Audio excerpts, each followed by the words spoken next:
Je vais appeler maintenant sur scène Soumeya, Zainab, Elsa et Zora. Ce sont 4 oratrices qui sont étudiantes à l'université Paris 8, Vincennes-Saint-Denis, actuellement en formation à la prise de parole avec l'association Eloquentia Saint-Denis. Et elles vont se prêter à l'exercice de la joute oratoire pour préparer leur concours Eloquentia. Jusqu'à un certain âge, la parole des femmes est identique à celle des hommes. Cependant, à partir de la puberté, la voix affirme une différenciation genrée. À l'échelle nationale, voire à l'échelle internationale, qui gouverne? Qui dirige? Qui parle? Qui entend-on? Ce sont des hommes. Au lendemain de la journée de la lutte pour le droit des femmes, je vous le répète, la parole des femmes ne porte pas moins que celle des hommes, ne serait-ce que juridiquement. Au regard de la loi du 4 août 2014, l'homme et la femme sont égaux. Certains me diront que ce n'est pas encore très égalitaire, que la parité n'est pas parfaite. Et ils ont raison. Bien sûr, le travail reste long et sinueux. Mais la parole des femmes se fait entendre. Elle se fait entendre maintenant, plus que jamais. Le silence tue. Faites du bruit pour vos sœurs.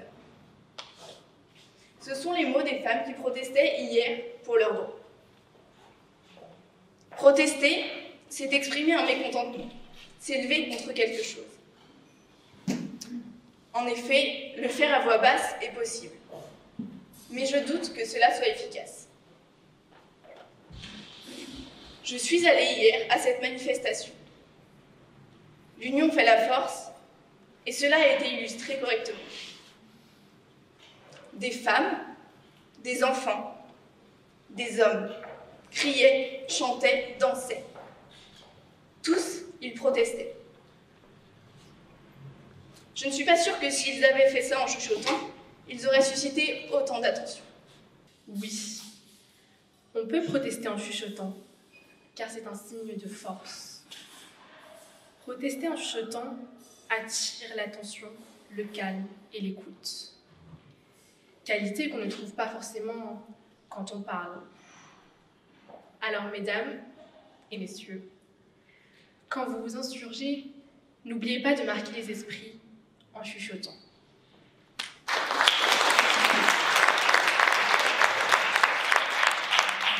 L'importance de la parole de la femme aujourd'hui sur l'espace public est considéré, mais pas assez conséquent encore aujourd'hui. C'est quelque chose qui nous tient à cœur. Faire en sorte que chacun et chacune soit entendu et puisse dire haut et fort de façon égale ce qu'il a envie de dire.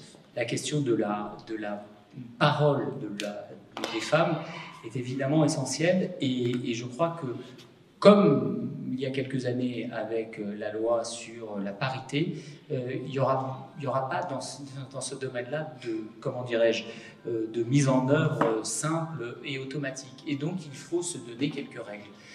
Quand notamment on organise ou on anime un certain nombre de réunions, eh bien, il faut maintenant avoir quelques règles d'alternance entre les femmes et les hommes qui sont présentes pour parler au cours d'une réunion de travail. Et c'est aussi de la responsabilité, c'est un exemple, et c'est aussi de la responsabilité, notamment des managers, des chefs de service, que d'y veiller. Il faut de la volonté, de la détermination, mais à Seine-Saint-Denis Habitat, comme dans l'ensemble de Seine-Saint-Denis, nous n'en manquons pas. Donc merci et belle journée, bel après-midi.